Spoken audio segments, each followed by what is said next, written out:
In the 1990s, there was a bitter trade dispute between the European Union and the United States, and at the heart of the conflict were bananas. Yes, you heard it right. Bananas. See, back in the day, the EU had a long-standing tradition of granting special trade preferences to bananas coming from certain Latin American countries, especially those with historical ties to European nations. This meant those countries could sell their bananas in Europe at lower tariffs, giving them a competitive advantage. But the United States, along with other Latin American nations, didn't like this arrangement, claiming it was unfair and violated global trade rules set by the World Trade Organization. The situation escalated and both sides took their case to the WTO. After much legal wrangling and panel decisions, the WTO ruled in favor of the United States and its Latin American allies, stating that the EU's preferential treatment of bananas was indeed discriminatory. This ruling allowed the US to slap retaliatory tariffs on certain EU products as a way to push for change. The banana war reached its peak as tensions soared and it seemed like an unending struggle. But finally, in 1999, cooler heads prevailed and the EU decided to comply with the WTO rulings. Although the banana war is now a thing of the past, there is a new and even larger trade war on the horizon between Europe and the United States. In today's video, we will discuss this upcoming trade war in a simple and easy to understand manner. But before that, we would like you to subscribe to the channel for more updates. In a recent meeting held in Paris on July 10 and 11, negotiators tried to agree on new rules for taxing big technology companies worldwide. The goal was to divide the taxes on the profits of around 100 of the world's largest companies in a fairer way. This agreement is part of a broader effort to change how multinational companies are taxed globally, affecting about $200 billion in corporate profits. The main idea of this global initiative is to make sure countries can collect taxes from big tech companies, especially the ones operating mostly in the digital world. Right now, these companies make profits all over the world, but end up paying most of their taxes in their own countries or places with very low tax rates.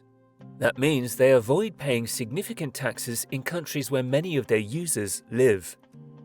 The negotiators couldn't finalize a deal as of July 2023, but they're getting closer. However, if things don't go well, we are in for another EU-US banana moment, but this time bananas would be replaced with big tech. Because if the talks fall apart, several nations are ready to take action by imposing special taxes on big American tech companies. The United States views these taxes as hostile and might respond with tariffs. So, what are tariffs exactly? Here's the catch. A tariff is like a tax on goods that are imported from other countries. When a country imposes a tariff on certain products, it makes those products more expensive for consumers to buy. For instance, let's say the European Union imposes a new tax on American tech companies doing business in Europe.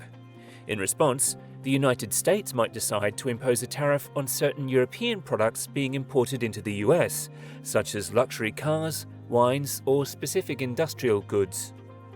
This tariff would increase the cost of those European goods for American consumers, making them less attractive compared to similar domestic products. Now, let's get back to the recent negotiations. Actually, the negotiators had set a tough deadline for the first half of 2023, but it seems some countries will have concerns about holding back an agreement. The goal is to reach a treaty by the end of the year, which would need to be signed and approved by all participating nations. Manal Corwin, the head of tax policy at the Organization for Economic Cooperation and Development, OECD, which has been working on revamping the tax system for a decade, said there's significant agreement on the major parts of the plan. If a deal isn't reached quickly, things could get messy. Governments around the world might start implementing targeted taxes, known as digital services taxes, on large tech companies. So this move could trigger retaliation from the United States, which sees it as unfair treatment of American businesses. Lily Batchelder, an assistant US Treasury Secretary for tax policy, said that the talks on taxing big tech companies have made significant progress. However, there are still important issues to resolve, especially concerning protecting US businesses from discriminatory digital services taxes and other unilateral measures. And get this, the piece of the agreement we're talking about this week is huge. It's like the most epic overhaul in a century. We're shaking up the rules to figure out where profits should be taxed. It's like fixing a lot of treaties between countries to make sure everyone gets their fair share and prevent countries from slapping funky new taxes on companies.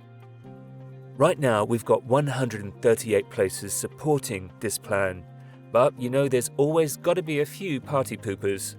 Canada, Sri Lanka, Pakistan, Russia, and Belarus are saying, hold up, we ain't backing this. Canada's worried about missing a deadline. They must be feeling FOMO. But wait, here's the interesting part. The lawmakers in the biggest economy, the Americas, are playing the should we, shouldn't we game.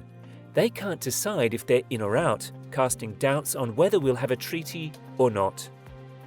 You see, back in the day, businesses needed to have a massive physical presence, like a big factory, to make money in a country. But now, with the internet ruling the world, you can serve customers from anywhere without setting up a factory. This fancy tech stuff got governments scratching their heads over lost tax revenue about a decade ago. And boy, did they get creative. Europe especially wanted a piece of the pie from those big US tech giants. This company had lots of users in countries like France and Germany, but weren't paying much corporate tax there. So, some European countries introduced their own sneaky levies on digital services to put pressure on the US for a tax rule makeover. But you know what the US did? They flexed their tariff muscles, threatening to slap taxes on European imports. It was like a showdown in the digital world. Now, they're working hard to reach an agreement that satisfies everyone involved. They want to give countries with a massive customer base a way to get more tax revenue, but it might come at the expense of smaller countries where tech companies store their precious intellectual property. It's like a high-stakes poker game, folks. They're extending the tax talks until at least 2025, giving their lawmakers enough time to figure things out. For this plan to take effect, around 30 countries, home to 60% of these taxed companies, need to sign the convention by the end of this year. It's a race against time. In short, if an agreement is not reached, we could be on the brink of another EU-US trade war, just like the one in the 1990s. The stakes are high and tensions could escalate to a point where we might be facing a modern-day banana war, with tech giants like Google, Apple and others replacing the bananas of the past. The world will be holding its breath as negotiators work towards finding a fair resolution and avoiding any potential conflicts. If you liked the video, feel free to subscribe to the channel for more economic updates.